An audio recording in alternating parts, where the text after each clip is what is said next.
I mean, did I say something that an InfoWars guy said, or what do you mean? Okay.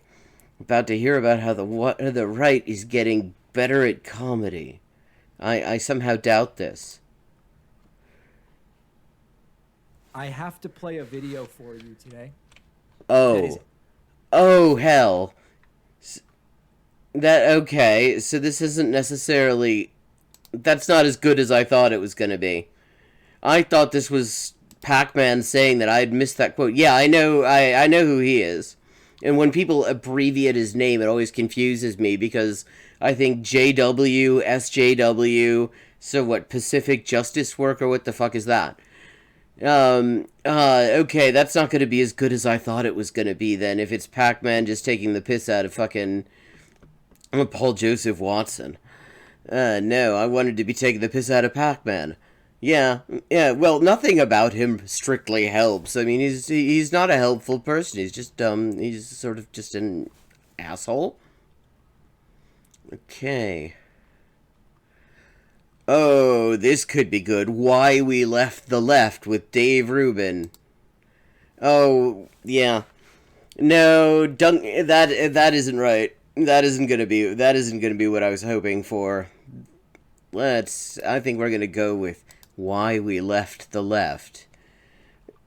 From two people who, as far as I can tell, were never actually there to begin with.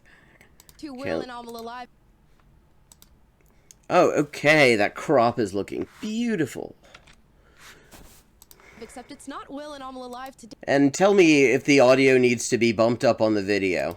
Because Will's not here, and we do have a very, very special guest who is going to be talking about a project that he was very much involved in here at PragerU, a restricted short documentary. Now, big tech restriction is a really big issue right now, and it's a censorship issue for both sides. It doesn't really matter whether or not you lean right or left. Yes, it fucking does. Oh. Oh, what a lovely chap. Yeah, it matters a lot, because you can post all kinds of Holocaust denial shit on Facebook, but if you are, say, an anarchist news portal, like, say, It's Going Down, and Nazis launch a campaign against you, then you get your Patreon kicked off of Patreon. I mean, the idea that the right is actually being particularly targeted by big tech, who are owned by people who are on the right. Okay, video could be a bit louder. I mean, in the case of Twitter, I mean, Jack Dorsey just follows a lot of outright fash. Let me know if this is any better. I mean, it's just such fucking nonsense. It is the most bizarre thing. It's like, first, they came for the communists, and I said nothing, because I didn't give a fuck. But then they came reluctantly for a few fascists, and suddenly I felt the need to make slippery slope arguments. It just seems to be a growing problem. According to big tech, you can't talk about, you can't talk about, you can't talk about, you can't talk about. Okay, see, that would be so much more of a point if you'd actually listed some things that you couldn't talk about, because, I mean, I've been watching PragerU bullshit for a while now, and it seems like they get away with some pretty fairly racist shit. I mean, stuff that supposedly would be TOS, but they never seem to have any problem. It's almost like being backed by oil billionaires makes all the difference. It's ridiculous. I just keep getting censored.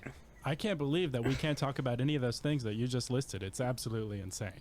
But I'm very grateful that we have none other than Dave Rubin of The Rubin Report here in studio with us today, and he himself is going to expose everything terrible that big tech is doing right here, right now. So, oh, what is big tech okay. doing that is so awful?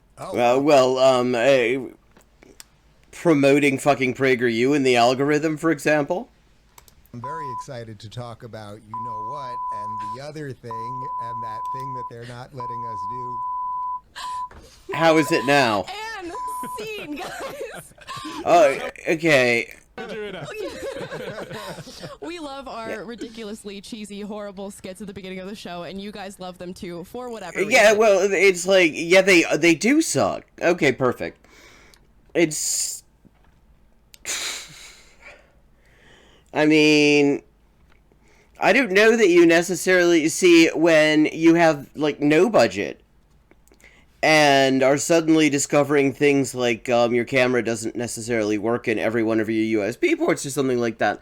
When you're in that situation, I think, like, being deliberately crap can be sort of cute to lean into and everything like that. That can work when you've got the kind of budget these pricks have. Try to have some standards. But That was a skit? Holy cow. Yeah, I know. I didn't realize either, because the thing is, when they're taking the piss out of themselves, they sound just like they are when they're just being themselves. feels almost too real to even joke about at this point, Yeah. doesn't it? But we have Dave Rubin here. Dave Rubin, thank you for being on the show. I'm glad to be here, but I do feel like I'm under a tremendous amount of hair pressure with Will not being here because he's got like that 8-foot hair, and I feel like I'm doing all right You today. know- But I maybe if I had known he wasn't going to be here, I would have upped it a little bit. You know, you should have never said those words. Will is going to thrive off of that. The hot air that will fill his head from you saying that is going to last The for hot air years. that will fill Well, he seems to be fine with his head being full of hot air, though. his hair, most likely. Yeah. I mean, That's like, very, that very he's true. Now, that's you kind of were what he's featured used in to. one of our documentaries. It's called Restricted. It's about big tech censorship. I want to play a little clip, and then we'll get into talking about it. Documentaries. I'm Dave Rubin. I'm the host of The Rubin Report, and I'm the co-founder of Locals.com. It's really weird, actually, because, you know, these things are all free, and you can sign up for them in 2 seconds. So it's like, oh, wow, this is awesome. It's the Wild West. We can do whatever we want, whenever we want. Yeah, and if you're a right-winger, that's basically true. You have to do some serious shit in order to actually face any kind of consequences. I mean, Thought Slime got censored for doing a video on how Steven Crowder harassed the shit out of a guy whose name I'm not bringing to mind, and the most that YouTube was willing to do to Steven Crowder for violating their TOS in so many different ways was to demonetize them, which is what they do almost by default to any queer content creator. And nobody's our boss, and we can come and go as we please. It's all fantastic, and that's sort of the way it was for those first few years of YouTube, maybe even for a decade of YouTube, actually. And then slowly, when you start doing some interesting things, you start talking Interesting things? about free speech, or start going against the grain, or being a little politically incorrect. Then You're doing that right now. You're talking about free speech right now. Nobody's censoring you. slowly things start turning on you. You start noticing when you do things that are more controversial, certain videos seem like they really get depressed, or you're on Twitter and, you know, you say something that goes against the progressive orthodoxy of the day, and suddenly you get 3 retweets instead of, you know, 300 retweets or whatever it might be. Oh, yeah, oh, yes, getting ratioed is a conspiracy. Yeah, I mean, maybe when you say something that really sucks, the sort of normal thing is that if you forgot to turn on your army of Twitter bots, people criticize you for it. I'm Marissa Streit. I'm the CEO of PragerU. In 2000, Now, you talk about something interesting, and I think it's something that people forget, that YouTube was not always like this. YouTube started out as sort of a free-for-all. You could post whatever you wanted on YouTube, and it would just stay on there regardless. And then Seriously, they gotta talk about this. They need to put give us a list of the shit that they posted they got taken down. censorship sort of crept in. What was your first experience with censorship, if you can recall? What was my first? Well, the truth is, I probably should be don't good. even know what the first was, right? Because Because it hasn't happened yet. it's not the things that they can do and that they're obviously doing that I'm worried about. Like, it's not like when they really deboost a certain post, or when you know you're shadow banned, or suddenly your videos are really crushed, or whatever it might be.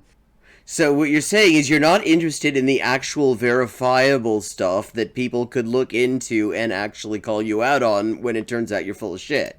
It's not that, or they don't go out to the feed, Right. all the stuff that we this is like insider baseball stuff for us, all the stuff that we know that we have to churn through every day. But the average person that's consuming our stuff, they sometimes forget, it's like they have other lives, they have jobs, and like This is just such a parallel universe. Like, people get recommendations on YouTube for these far right asshole sites, even when they have never once looked at a right wing content creator. Like, I was getting like just outright Nazi shit in my recommendations until I found out that there was an option, do not recommend this channel. That's like the only reason I don't still get that crap. And because of this stream, now I get fucking PragerU recommendations, although I suppose it's kind of useful in a way. But they have other hobbies and stuff, and then suddenly, someone will message me and be like, Dave, I just realized I'm subscribed to your channel. I've clicked the notification bell for all your videos. I haven't seen one of your videos in 2 weeks. Yeah. I forgot. And it's the best 2 weeks I can remember. I forgot to check, and you can't blame people. They're doing other things. Exactly. I think the first time I really noticed something was going on was probably around the adpocalypse thing, Okay. which is probably about 3 years ago now, where suddenly, because they claimed that there were all these scary right-wing people saying scary right-wing things. Yeah, I gotta say, you're so. Yeah. Yeah, because, I mean, there couldn't possibly be anyone saying fucked up right-wing bullshit on YouTube. I mean, there couldn't be, like, an entire YouTube channel funded by oil billionaires that is dedicated to nothing but low-quality, most lowest common denominator right-wing, far-right bullshit ever. You had to there's no way you can actually take something out of Do Not Recommend once you've put it in there?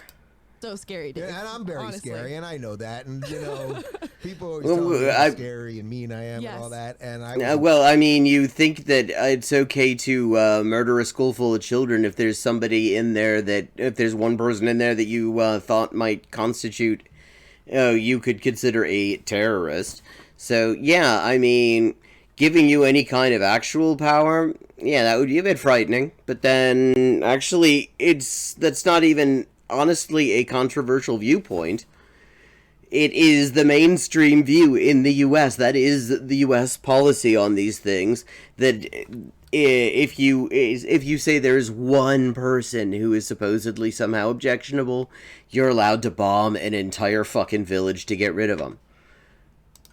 Included in that adpocalypse thing, which is basically where they just, the advertisers basically dropped out for a little while, which is fine if a company so chooses not to run ads on something. That we believe in the free marketplace, Sure. right? We believe in. Oh yeah, except every time that the free marketplace doesn't work out for you because advertisers say, "Wait a second, if we are sending our ad money to these fucked up right-wing assholes, then suddenly lots of people do not actually don't want to buy our products, are pissed off at us, and so they decide they're not going to do that." I mean, this is they always try to make a conspiracy out of this, but this is literally an excellent example of where actually a free market analysis works fairly well. That is literally what's going on.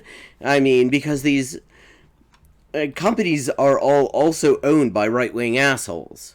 By definition, that's just who you're gonna have running some huge fucking, Kellogg's or something like that. It's class interest. They would love to throw their money at somebody like Dave Rubin, but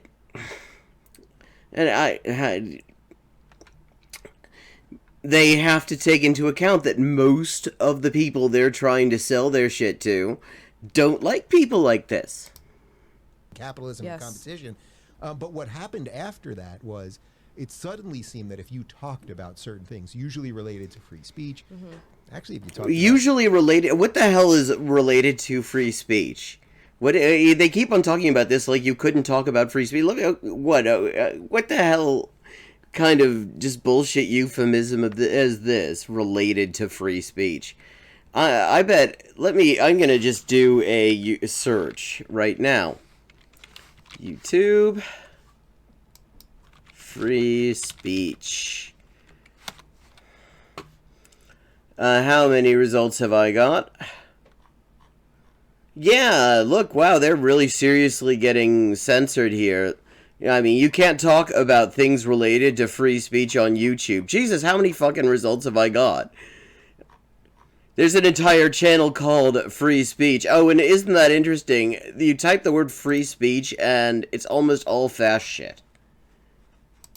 Or at least fast sympathizing shit. Conservative stuff, I would say. The type of stuff that PragerU puts out there, the type of stuff that our friend Ben Shapiro puts out there, things of that nature, that the views would just disappear, where things that I was putting up before that would get 3 million views, they would get, 200,000 views, and people would then, I'd be looking in the comments and people would say, oh, I didn't get this in my feed, et cetera, et cetera.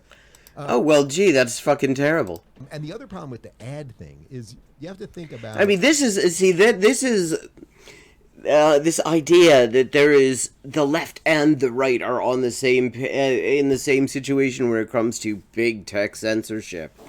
Yeah, I mean, see, we have to talk about our channels being outright taken down, our PayPal accounts being shut down, our fucking, people losing their jobs for even watching our stuff in some cases. Getting demonetized, I mean, that's just kind of a given if you're any kind of left-wing content creator. And these people have to talk about the fact that, oh, wow, they got ratioed, and that's big tech censorship. Censorship at sort of many levels. It's not just that sometimes they could just ban you outright or delete all your stuff or all that. Right. Yeah, because that almost never happens with Fash. They have to get really fucking hardcore. They have to cross a lot of lines that they're very careful about because they're actually kind of fucking cowardly when you think about it.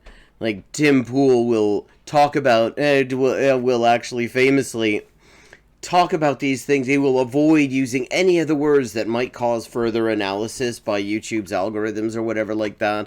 But then he's like, yeah, he's a total free speech warrior at the same time. Now, I mean, it is hard to put out fast shit and actually get banned.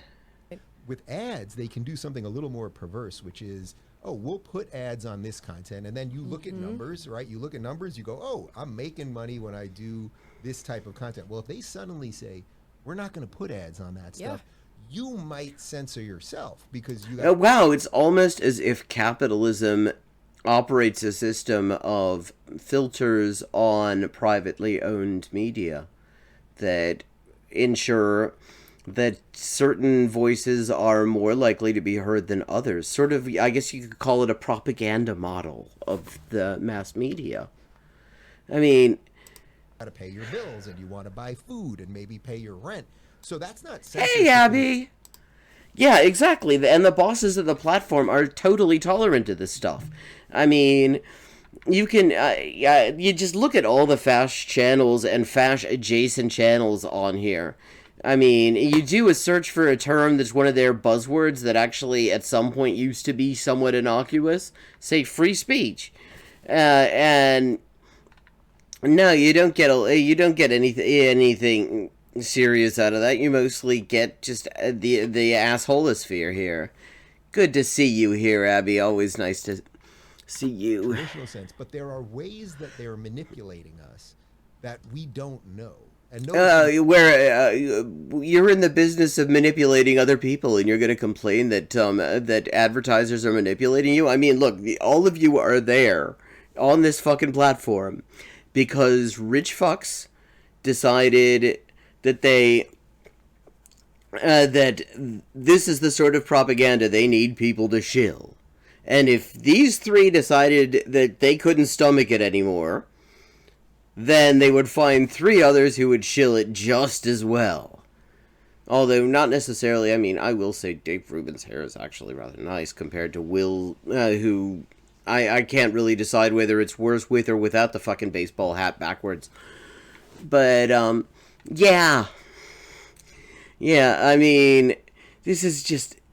You can't really be a professional propagandist a dishonest one at that, like these three, and be all that pissed off about rich people manipulating people when you're making a living being manipulated by rich people into manipulating people. No part of this did I say I necessarily want the government to come in and fix it. I think we can talk about that if you want, but my preference always is we got to build new things. We just got to be sort of slimmer and trimmer than them. I mean, well, the thing about Jack Dorsey is if you look at his follows, it's a who's who of fash.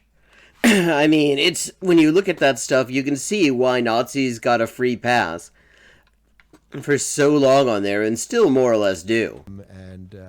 And competition, man. I mean, that's really what it's all about. Which is tough with the kind of oligarchy that they've created around big tech right now. And well, wait a second. This is the second time I've had one of these what the fuck moments in so many days with a PragerU video. Because on the other one, Will Shit was suddenly talking about how actually none of the ruling class gives a shit gives a shit about poor people on a platform that is paid for by two rich fucks who want to tell people why they shouldn't give a shit about poor people. And now she's talking about the oligarchy on a channel paid for by fucking oligarchs? they say, you know, the solution to mass psychosis is to build a parallel society that functions the exact same but just does it better. Yeah. How do we start to do that? You have an endeavor that you're working on, an app that you are co-founded now. How's that working out for you? Yeah, well, first I'll say it's tough. Okay. Right? Like, before we even get into locals, like, it's tough. We all know what happened with Parler, you know, after the January 6th thing. Yeah, it's almost like if you market your shit towards a bunch of Nazis, they're going to say some fucked up shit, and it's going to actually be not a very good business model in the end. Because some of them are definitely not going to know how far you can go without even the feds taking an interest. Basically, Amazon just blew up their servers. Everyone uses Amazon, pretty much Amazon AWS, as like the underbelly of the internet. That's where everyone's hosting everything, pretty much. Yes, you can have your own server farms, but like it's sort of the ubiquitous thing of the internet. Exactly. And after January 6th, they wanted to find somebody to blame for what happened, and they said, Parler. Well, yeah, it's almost like creating a platform for these people might actually have had an effect on allowing them to plan their bullshit. You know, these guys, they have 23 million people up. That's their meeting spot. That's their meeting spot, and they're the new guy in town, right? Because it was their meeting spot with 4 million users. They had 23 million. Like, they were becoming a real threat to the Twitter situation and YouTube and Instagram and all that. And no, they weren't a threat. I mean, nobody wants these people on there. Twitter actually becomes better every time one of these pricks goes over to Gab or Parler or any of these other, like fake, Twitter, Nazis only Twitter products. They were the very easy one to just take out and blow up. But when that happened, I actually think in retrospect, we'll all look at it as a seminal, possibly good moment, because even though it sucks what they did, and I think it's bad business practice and all that kind of stuff, it woke up. Oh, well, how's it a bad business practice, though? I imagine it probably did fairly well for them. Up a lot of people, because that wasn't just, we're taking out Alex Jones. Right. Which, by the way, I don't think he should have been taken out. I think, No, in my opinion, you leave these people up. If they break the law, they got a bigger problem than Twitter or YouTube or whatever. And in retrospect, Alex Jones actually got a lot of stuff right. Yes. What? For example, Dave? Which is such a weird thing to say. It is. Hold on. Yeah, it's such a weird thing to say on the more refined, less, the well-dressed Alex Jones sphere. Well, he got something right in his divorce proceedings. In his divorce proceedings, he said that he was actually a fraud. That was his defense. He wanted custody of his kids. His ex-wife was arguing that he was actually a true believer in the things he said. And he got up in court under oath and said, no. I don't believe a word that I say. It's a load of bullshit. That was true. That was very true. The guy is constantly on the grift. The Alex Jones was right. You know we can't say that. Yeah, we definitely can't say that. Well, you did say that. And this video, when was this made? Is there a date on these things? This is annoying. Show more. There's got to be a date on this. This is annoying. Well, it's been there for a while. But it woke enough people up that it was like, oh, we better start figuring out some other ways to do things. So 2 years before, I had started the adventure of creating locals, and really what happened was I kind of saw all this coming because I've been doing the YouTube game for a while. Yep. And I was like, well, wait a minute, what do I need to kind of free myself from these guys? I need a place that'll host my videos, that'll host my audio. I want a slick app so I can get push notifications out to my fans so that they actually, if I put up a video, Okay, that's weird. I'm going to go on YouTube right now and just see if I got a notification of that.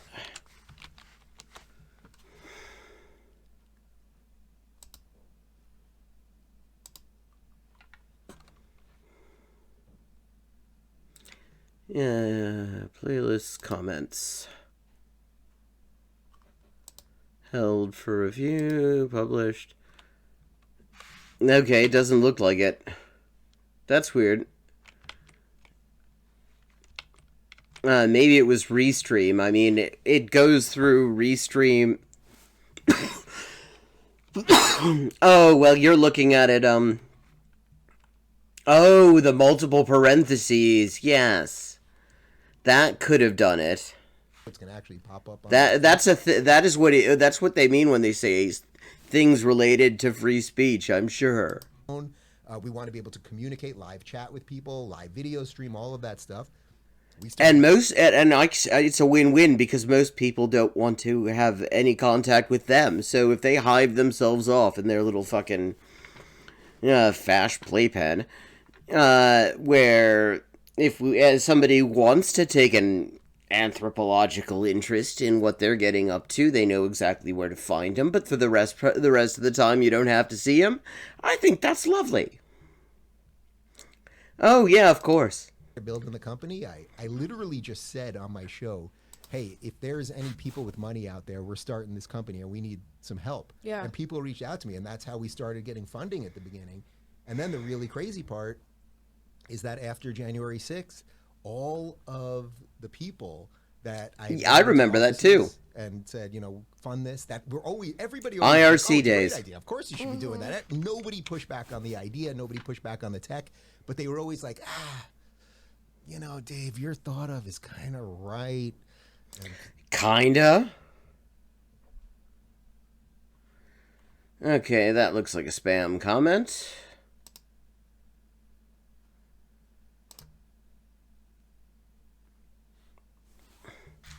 So, there we go. Juliet Green was blocked. Conservative now, and can we put money into that? Like, they don't quite say it, but they're saying it, right? And and the reason is they know it's a bad investment because people fucking hate you people. After January For good reason. Suddenly everyone realized the temperature just got much hotter. It went from like a cool 69 degrees to like 87 degrees and humid. Yes. And suddenly everybody was like, it's hot in here. And then suddenly we started getting some of the people that we wanted. So we have Well, yeah, it's almost as if flying into DC repeated times, terrorizing communities of color, that didn't get pretty much any media coverage. If you weren't following DC anti-fascists on Twitter, you didn't hear a thing about it. Then colluding with the fucking DC Metro Police and the Capitol Police in order to try in the most asinine way possible to intimidate members of Congress into relitigating the election result.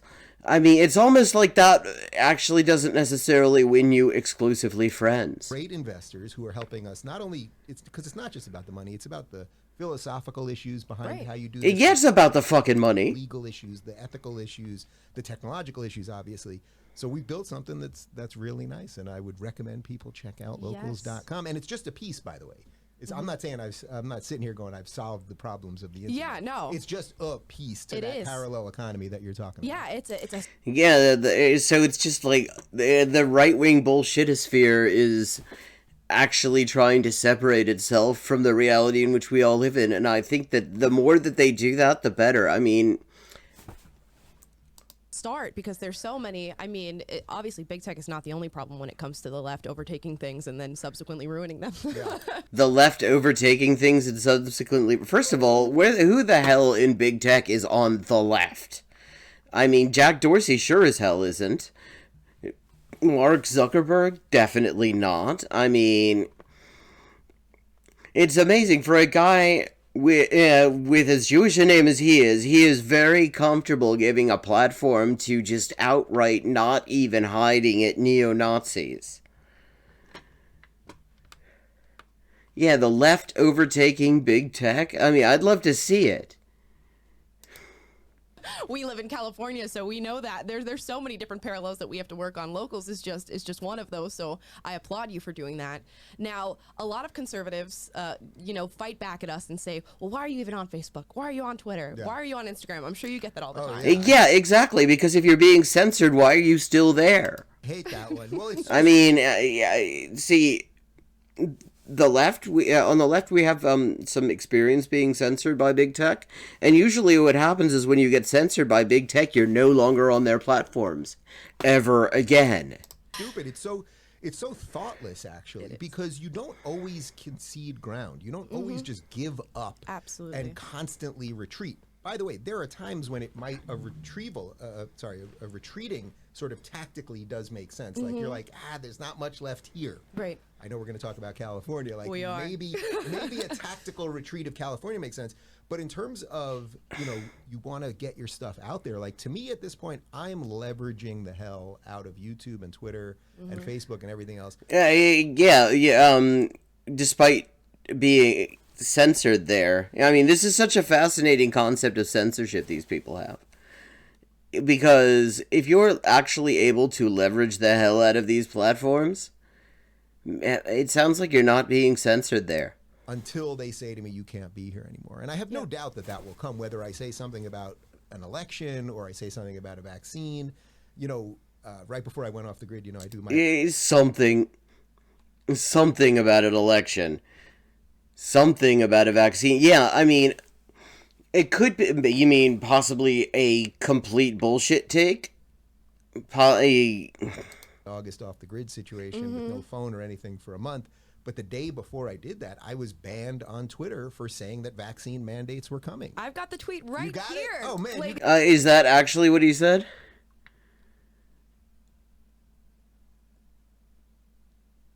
Okay, okay. When did he say this? July 29th. Well, would take a pause. What does he even mean by take a pause? Because I don't think he means... Because I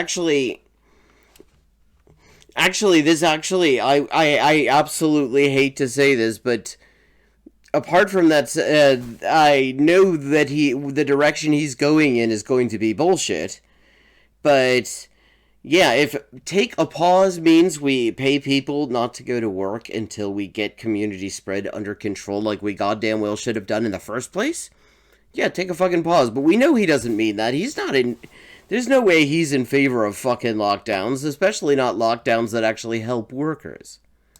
You guys are professionals. Let's see it. We are. All right, Here's it from Dave Rubin. Reminder, Twitter banned me for saying they want a federal vaccine mandate back in July. The tweet reads, they want a federal vaccine mandate for vaccines, which are clearly not working as promised just weeks ago. People are getting... now, the thing about not working as promised is it depends on who did the promising. If you actually are reading the scientific literature, the scientific discussion around these vaccines... that none of this should be a surprise to you. Nothing about the current situation was a surprise, because the state of scientific discussion, before these things got released in the first place, was they're a useful adjunct to public health measures, but they will not solve the problem on their own. That was the scientific discussion. There was a really good editorial in the British Medical Journal. Well, I'd love to dance with a cat. I miss cats. Living with somebody who is deathly allergic to cats does mean that I don't get to spend much time with them. I mean, so if you're reading what the actual scientists were saying about this at the time, there's no reason any of this should shock you.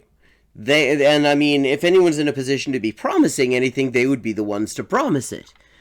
Now, it's true that people were not prepared for that by the media, because the media have taken a very strong stance about preventing anything that might get people saying, wait a second, maybe it might be a good idea to just actually shut things down for a bit, since clearly nothing else is really working. I mean, the media have downplayed this situation from the very start. And they've done so in lockstep with the government for the most part. So, I mean, this is actually a really weird thing for him to be saying. I mean, although what he's probably saying is he doesn't want a vaccine mandate, he doesn't want the vaccines, and he doesn't want a lockdown. He just wants COVID to just run rampant because he's got money and he can sort of wall himself off from it. Transmitting COVID despite vax. Plus, now they're prepping us for booster shots. A sane society would... Oh, wait, we've got... They don't know about cropping. What, let me see, what podcast text, daily podcast, restricted. Oh, nothing interesting.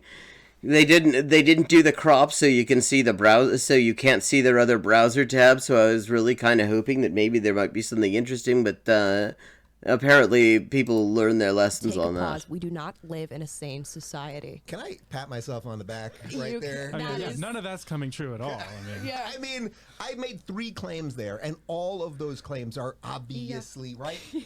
Vaccine mandate, right? Done. Happening. Done. Vaccines obviously not working the way they are supposed to work. Done. And now we're all getting booster shots, Yep. or if you so choose to get the booster shot or whatever. Yeah. So they banned me for that, and then only, and this is to your point about why you don't just run, only because I had locals, so I was still able to get my audience to start tweeting about it.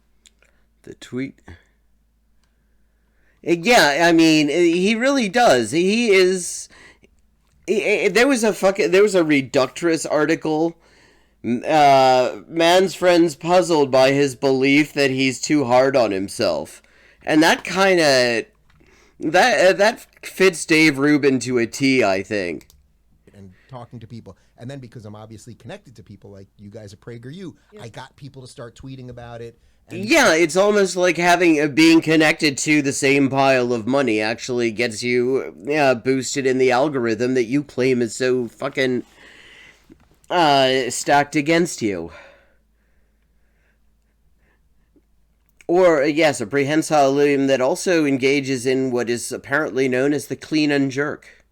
And then at some point, you can get something to critical mass where these guys, and they're the bad guys in this situation, where even they will suddenly be like, oh man, maybe we stepped in it this time because nothing he said there, because I had the receipts of Biden basically hinting at the mandate and why are we all getting booster shots if it's really working? I'm going to move ahead because I noticed that they have helpfully divided this thing up into chapters. I want to know what they're saying the worst case scenario for censorship is, since they've already explained that their censorship is the kind of censorship where you still have to listen to the pricks because they're not actually censored. Talk about the much worse, the worst case scenario. Let's talk about. You guys got any booze here? We actually do. But Yeah, well, they need a drink to listen to themselves. I understand that. I kind of wish I'd brought some bourbon down myself. Every time you come to my house, there's a lot of booze. there is. That is very, very. Yeah, that does not surprise me. All right. But let's talk about the worst case scenario, and let's assume we all get swiped off the internet. All of us are. God, what would I do for content? Right, are alt-right extremists. We get taken off the internet. What do we do? What is then our avenue for getting our information out there, for changing minds, for waking people up? Wait, I thought you didn't want people to be woke. Well, first I would say before that happens, people need to figure out what their off-ramps are. I mean, that's why I created Locals. PragerU is on Locals. Like, Yep. we're... Yeah, and you can already tell this is a very sort of premium plus version of censorship right there that they're suffering. That they've got the money, that they can have off-ramps, like okay, maybe I might say something that is so racist even YouTube won't let it stand. So, okay, I'm gonna set up my own fucking proprietary platform with the assistance of a few investors. I mean, that's like... and then they talk about censorship. It is just such a fucking grift. really blowing up. There's other, you can be on Rumble instead of YouTube, and you know, there are some options right now to keep you like sort of Enjoy your writing. Okay. But we do need. We're almost wrapping up now anyway. Economy. I mean, I truly believe that at this point, we need different banks, we need different educational institutions. Wait, okay, but the thing is, what's really just bizarre about this though is, first of all, the idea that the banks aren't run by right-wingers in the first place. And the idea that if they hive themselves off into their own special right-wing educational system, that is going to... What is this supposed to be? Like, we're supposed to miss them or something like that? Like, I mean, so they're going to just sort of say, screw you guys, I'm going home, and set up their own right-wing parallel universe.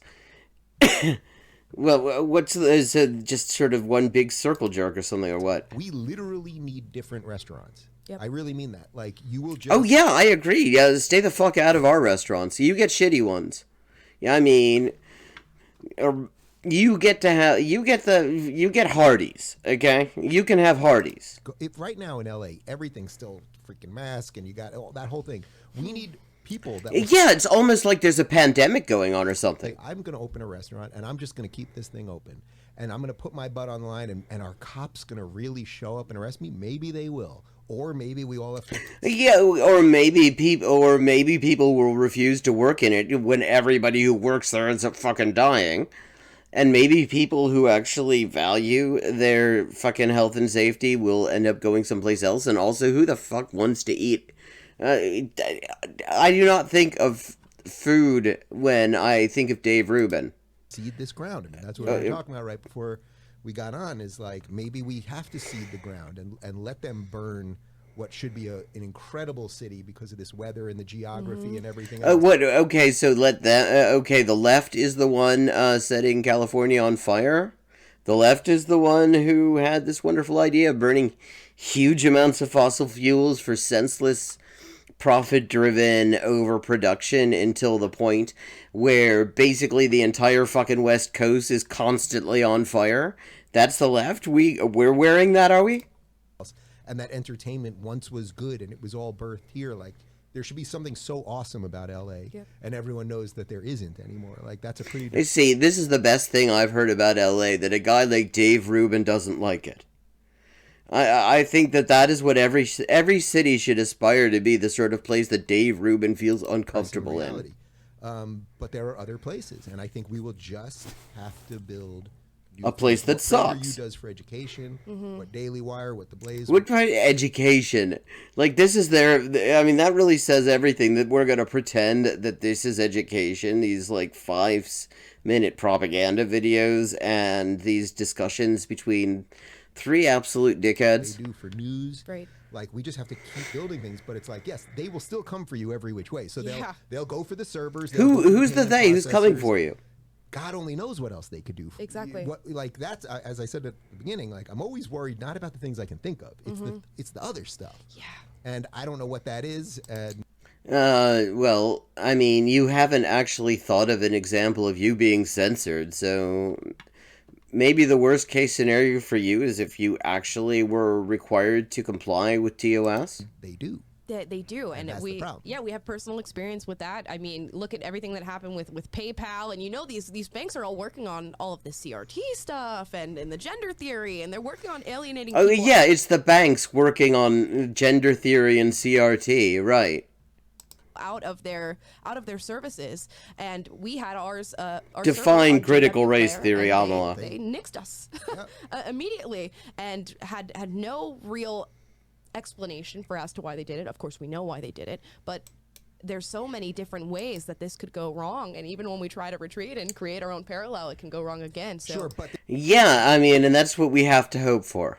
there is a silver lining there, which is, since I've gone dark this whole time, right? I'm giving you a dark. Give me some optimism, Dave Rubin. I'll lighten it up a little bit. The solution is that as we build things, we will build things based on competency. We will hire engineers based on competency, not on skin color. We will hire doctors. Yeah, except yeah, right. They build things based on competency.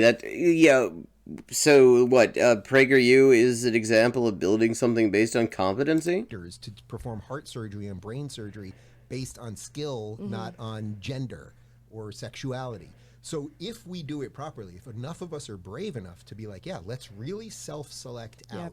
And then what will happen is we'll build good things, right? And yeah, give us an example. I mean, each one of the examples of where these right-wing assholes have gone off and tried to create their sort of parallel universe, like Gab and Parler, have been just absolute cesspits. And not just, I mean, like, Gab at one point, Gulch Gulch. And I've always wanted to do a movie. Actually, Abby, if you're still here, I think you might like this, and maybe it's something, you got this production thing going on. Maybe it's an idea to work with. I have this idea. It starts out, we're going through this, like, sort of compound. It looks fairly upscale, except everything's a bit scuffed.